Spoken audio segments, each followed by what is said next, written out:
Le 27 août 2024, Nintendo a diffusé un Nintendo Direct frauduleux. Des remakes en masse, des jeux déjà sortis sur d'autres consoles il y a parfois 8 ans, enfin bref, on va s'arrêter là.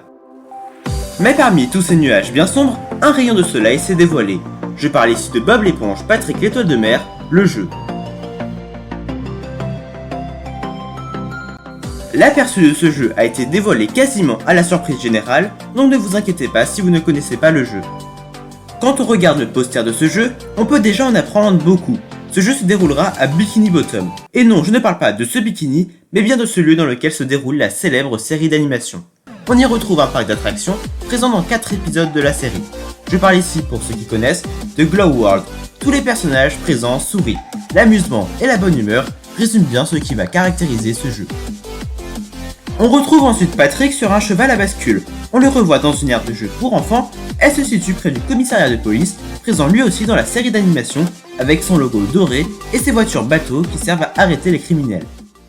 Parlons maintenant de la direction artistique du jeu. C'est un atout mais aussi un défaut du jeu. En effet, on a vraiment l'impression de se croire dans la série d'animation. Si l'on compare les graphismes à d'autres jeux qu'on a vus dans ce direct, il est d'autant plus beau. Après bon, c'est sûr que si on compare à de gros jeux de la Switch, il y a une grosse différence tout de même.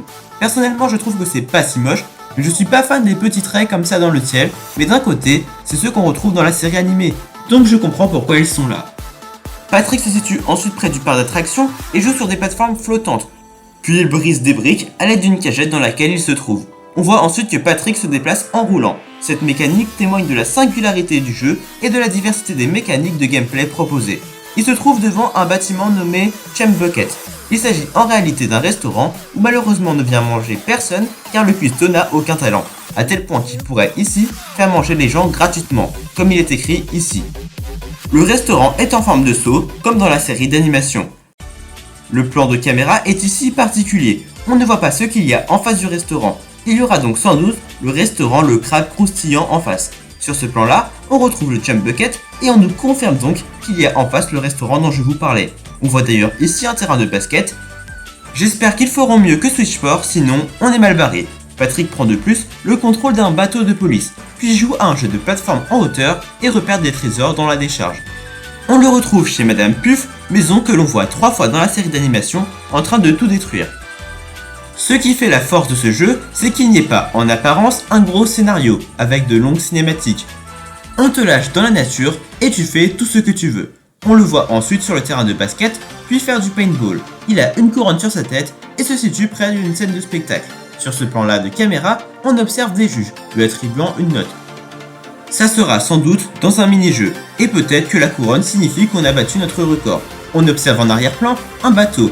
Il me dit rien comme ça, mais ça peut être pas mal de choses. Je pense peut-être au musée de la ville. On revoit ensuite Bob, Sandy et Carlo. Ce dernier se trouve d'ailleurs sur la scène de spectacle vue précédemment. Enfin, le trailer se termine près de la maison de Patrick, qui se retrouve enfermé et sans lumière.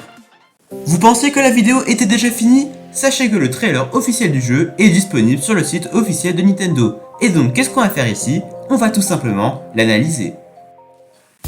Le trailer s'ouvre sur un plan large de Bikini Bottom. J'espère et je pense qu'on ne voit pas toute la zone de jeu. On voit par exemple sur les hauteurs à gauche un bâtiment qui me semble explorable.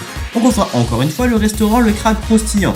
On aperçoit ensuite la maison de Patrick, la maison de Bob l'éponge et celle de Carlo. Je n'ai pas vu la maison de Sandy, alors si vous voyez une maison avec un dôme en plastique, c'est celle-là.